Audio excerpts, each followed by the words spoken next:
नमस्कार दोस्तों, एग्जाम कौशल YouTube channel पर आपका बहुत बहुत स्वागत है। हमारी ये जो लेक्चर सीरीज चल रही है जिसमें मैं आप लोगों को बता रहा हूँ सामान्य विज्ञान यानी जनरल साइंस, जिसकी आज ये 17th क्लास है, 17वीं क्लास है, जिसके अंदर हम पढ़ेंगे जंतु जगत का पार्ट 2।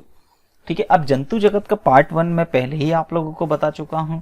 अगर किसी ने वो वीडियो नहीं देखा है तो आप डिस्क्रिप्शन में मैं उसके लिंक आप लोगों को यहाँ पर प्रोवाइड करवा रहा हूं, या आप हमारे प्लेलिस्ट में जाकर वो सारे वीडियोस देख सकते हो साइंस के, इसके पहले जितने भी हुए हैं। तो ये काफ़ी आप लोगों के लिए इम्पोर्टेंट है, काफ़ी आप लोगों के लिए बेनिफिशियल है। आपके किसी भी वनडे एग्जाम से रिलेटेड हर चीज़ें काफ़ी अच्छी तरीके से यहाँ पर साइंस में बताई गई है। साथ ही साथ में हमारी मैथ्स की लेक्चर सीरीज भी चल रही है और मैथ्स में भी आप लोगों को यहाँ पर कोई प्रॉब्लम नहीं आएगी। मैथ्स भी काफ़ी अच्छी तरीके से, काफ़ी स्मार्ट तरीके से आप लोगों को बताई जा रही है। चलिए, तो बिना कोई समय गवाए हम आज का लेक्चर स्टार्ट करते हैं। तो बहुकोशिकीय जीव में हम लोग अब जो अगला समूह देखने वाले हैं जिसका नाम है एनिलिडा। तो अब इस एनिलिडा संघ के हम समूह के प्रमुख लक्षणों को देखते हैं। तो इस संघ के जंतुओं के प्रमुख लक्षण क्या होते हैं? तो क्या क्या होते हैं? इनका शरीर कैसा होता है? लंबा होता है, पतला होता है और खंडों में बटा हुआ हो जाता है। खंडों में बटा हुआ हो जाता है मतलब किस तरीके से? जैसे कि हम जैसे हमारे अगर इंसानों की बात करते हैं, मनुष्यों की बात करते हैं, तो मुख को हम अलग बांट देते हैं, अमाशय, पित्ताशय, ये सारी चीजें। तो इसी तरीके से इनका शरीर भी क्या होता है? अलग अलग खंडों में बटा हुआ होता है। फिर शरीर पर पूर्ण विकसित या बंद परिसंचरण तंत्र पहली बार उपस्थित होता है। इसका मतलब अभी तक हमने इसके पहले जितने भी संघ देख चुके थे उन सारे संघ में ये जो संघ है वो 5वें नंबर का संघ है बहुकोशिकीय जीवों में। इसके पहले के जो 4 संघ हमने देखे थे उनके शरीर के अंदर क्या था कि कुछ कुछ थोड़ा थोड़ा विकास होते चल रहा था, लेकिन यहाँ पर पहली बार जो होता है इनका शरीर कैसा होता है? पूर्ण विकसित होता है। पूर्ण विकसित शरीर देखने को मिलता है और बंद परिसंचरण तंत्र इनमें ही पहली बार देखने को मिलता है। इसका मतलब क्या होगा कि यहीं पर क्या होगा? हृदय भी हमको देखने को मिलेगा। अब इनमें जो प्रचलन होता है वो काइटिन से बनी सीटियों के द्वारा होता है। ठीक है, और जब डायग्राम में आप लोगों को बताऊंगा तब वहां पर ये पॉइंट को आप लोगों को क्लियर करवाऊंगा। जंतु उभयलिंगी या एकलिंगी दोनों हो सकते हैं। ठीक है, अब इस पॉइंट से, इस टॉपिक से रिलेटेड या इस पॉइंट से रिलेटेड कोई प्रॉब्लम नहीं हो रही होगी।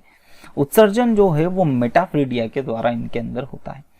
श्वसन प्रायः त्वचा के द्वारा होता है, किंतु कुछ जंतुओं में क्लोम के द्वारा भी श्वसन होता है। देह गुहा खंडों में बटी हुई रहती है। रुधिर इनका लाल हो जाता है जो रक्त वाहिनियों के द्वारा संपूर्ण शरीर के अंगों तक पहुंचता है। तंत्रिका तंत्र लेकिन थोड़ा सा क्या होता है, इनके बीच में साधारण होता है। इनमें संवेदी अंग पाए जाते हैं। चलिए इसके एग्जांपल्स देख लेते हैं। केचुआ, जोक, नेरिस आदि। अब ये सभी चीजें आप लोगों ने देख चुके हैं, सभी को आप अब बड़े आसानी से समझते हैं। चलिए देख रहे हैं, ये है केचुए का एक एग्जांपल। ठीक है, तो अब केचुए का एग्जांपल यहाँ पर देखिए, इनका प्रचलन काइटिन से बनी सीटियों के द्वारा होता है। इसका मतलब क्या होता है कि इनका शरीर देखिए, इनका शरीर इस तरीके से काइटिन के यहाँ पर काइटिन से बनी इसके अंदर मांसपेशियां होती है, कुछ मसल्स होती है जो कि इनकी सिकुड़ने और फैलने का काम करती है। तो इनके सिकुड़ने और फैलने की वजह से ये क्या कर सकते हैं? आगे की ओर गति करते हैं। ठीक है, अब क्या होता है, जैसे इसका एग्जांपल है केचुआ। केचुए, अब देखिए केचुए के अंदर क्या होता है कि आहार नाल विकसित होती है, श्वसन तंत्र इसके अंदर विकसित होता है। इसका मतलब ये स्किन से सांस लेते हैं। ठीक है, स्किन से मिट्टी में घुली हुई हवा को ये डिफ्यूज कर जाता है इनका शरीर सीधे के सीधे। इनके अंदर खाने के लिए मुख होता है और निकालने के लिए, उस खाने को निकालने के लिए गुदाद्वार भी पूरी तरीके से विकसित होता है। इसी के और एग्जांपल जोक हम देख सकते हैं। ये एक खून चूसने वाला होता है। ठीक है, ये एक तरीके का परजीवी होता है जो दूसरे जीवों के ऊपर रहता है और खून चूसने का काम करता है। नेरिस कुछ इस तरीके से, आप लोगों ने देखा होगा, काफी सारे पैर वाले जो जीव होते हैं जिसे जनरली हम कन खजूरा भी कह देते हैं, ये इस तरीके के। चलिए, अब केचुए में 4 कोष्ठकों वाला हृदय पाया जाता है। ये इंपॉर्टेंट फैक्ट है, ये आप लोगों को याद रखना है। इसका मतलब मनुष्यों के अंदर भी 4 कोष्ठक वाला हृदय पाया जाता है और केचुए के अंदर भी 4 कोष्ठकों वाला हृदय पाया जाता है। इसका मतलब क्या है कि एनिलिडा, इसके पहले संघ में हमने देखे थे कि जंतुओं का पूरी तरीके से विकास नहीं हो रहा था, लेकिन एनिलिडा से थोड़ा सा हम देख सकते हैं आज के जो जीव हम देखने को जाते हैं, जो बहुतायत जीव हमको देखने को मिलते हैं, उनके अंदर के सारे गुण अब धीरे धीरे विकसित होना शुरू हो जाते हैं। चलिए बढ़ते हैं अगले संघ की ओर। तो अगला संघ है जिसका नाम है मोलास्का। अब नाम से ही समझ में आ रहा है मोलास्का, तो आप इसे इस तरीके से याद रखिएगा, मोलास्का मतलब मुलायम, यानी क्या होगा कि इसके सारे जीव जो होते हैं बड़े मुलायम होते हैं। चलिए इसके समूह के सभी लक्षण को देखते हैं। इनका शरीर मुलायम एवं कोमल होता है, जो जैसा कि नाम से ही प्रेरित हो रहा है। अब इनका शरीर 3 भागों में विभाजित होता है। इसका मतलब क्या होता है, इनके सर हम देख सकते हैं, अंतरंग यानी उनके पेट वगैरह वाले हिस्से को देख सकते हैं, पाद वाले हिस्से को देख सकते हैं, 3 भागों में दिखता है हमको। शरीर पर कैल्शियम कार्बोनेट का कठोर आवरण होता है, मतलब ये क्या कर सकते हैं, ये अपने साथ अपना आवरण बाहर लेके चलते हैं। ये एक तरीके से बाह्य कंकाल के भी एग्जाम्पल है। ठीक है, ये किस तरीके के, बाह्य कंकाल जीवों के भी उदाहरण में से एक है। ठीक है, श्वसन जो होता है वो गिल्स के द्वारा होता है, अगर पानी के अंदर है तो गिल्स के द्वारा होगा। उत्सर्जन जो होता है वो वृक्क के द्वारा होता है, मतलब इनके अंदर भी क्या होता है, किडनियां देखने को मिलती है। आहार नाल पूरी तरीके से विकसित होती है। इनमें खुला रक्त परिसंचरण तंत्र पाया जाता है। चलिए इसके एग्जाम्पल देख लेते हैं, घोंगा, सीप, ऑक्टोपस, कटल फिश आदि। अब देखिए ये घोंगा आप सभी लोगों को अच्छी तरीके से जानते होंगे। देखिए मोलास्का इसलिए क्योंकि ये बड़ा नरम तरीके का जीव होता है, लेकिन अपने साथ ये अपना खुद का, हम बोल सकते हैं खुद का घर लेके चलता है साथ में, और यही कैल्शियम कार्बोनेट का कठोर आवरण होता है। जैसे ही इसे पता चलता है कि भैया कोई ना कोई मेरे ऊपर मुसीबत आने लग जाती है, ये तुरंत इस खोल में घुस जाता है। ठीक है, सीपी भी आप लोगों ने देखी होगी, ये एक्चुअली क्या होता है, लवण को खाते हैं, और ये इसकी वजह से क्या होते हैं, कैल्शियम कार्बोनेट के बड़े सुंदर सुंदर मोतियां बना देते हैं। ऑक्टोपस भी आप लोगों ने देखा होगा, इस तरीके के जीव। कटल फिश ये इस तरीके के।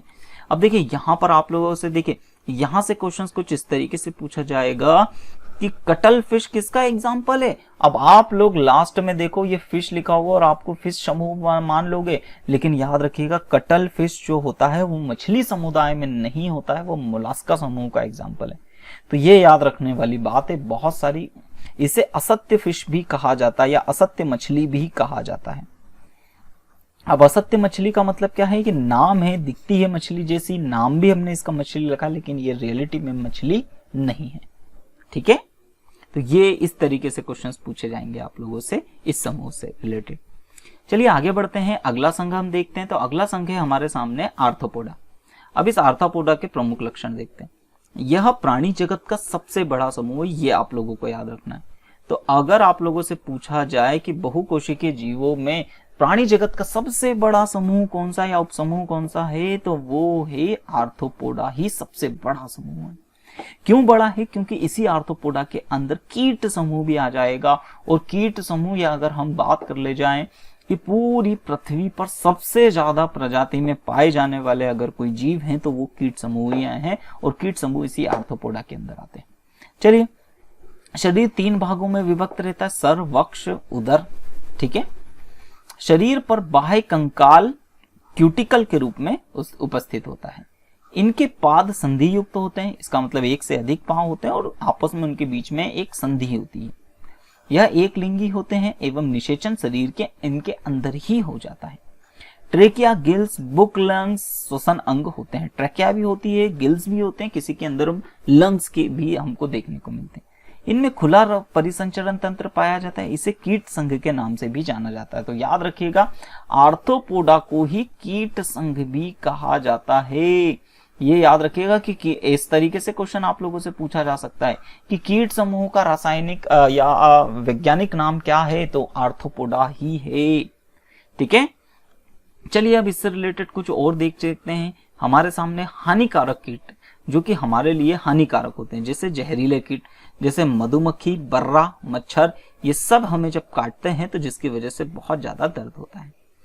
वाहक कीट भी होते हैं। वाहक कीट का मतलब क्या होता है कि एक जीव को दूसरी जगह तक पहुंचाने का भी ये काम करते हैं, जिसमें सीसी मक्खी आ जाएगी। तो सीसी मक्खी, इसके अंदर अमीबा, जैसे अमीबा, एंटी अमीबा, पैरामीशियम, ये गंदी जगहों से उठ के क्या करते हैं, हमारे खाने तक पहुंच जाते हैं, हमारे घरों तक पहुंच जाते हैं। घरेलू मक्खी भी यही काम करती है। मच्छर जबकि क्या है कि वो मलेरिया जैसे जीवों को अपने साथ में, परजीवी को अपने साथ में रखती है। अन्य उदाहरण इनके देख लेते तो झींगा, केकड़ा, कनखजूर, चींटी, तितली, तिलचट्टा आदि सभी इसके एग्जाम्पल्स हैं। ठीक है, हाँ, उत्पादक कीट भी देख लेते हैं हम। उत्पादक कीट के अंदर मधुमक्खी आ जाएगा, जिससे हम शहद और मोम बनाते हैं।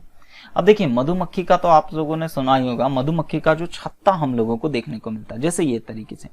अब ये मधुमक्खी का छत्ता, ये बहुत ही, देखिए ये एक जहरीला कीट है। अगर बहुत ज्यादा क्वांटिटी में अगर किसी व्यक्ति को मधुमक्खी का काट लेती है, तो जिसकी वजह से क्या होता है, उस इंसान की मौत भी हो जाती। लेकिन इससे एक बहुत ही स्वादिष्ट और बहुत ही रसीली चीज हमें प्राप्त होती है, जिसका नाम है शहद।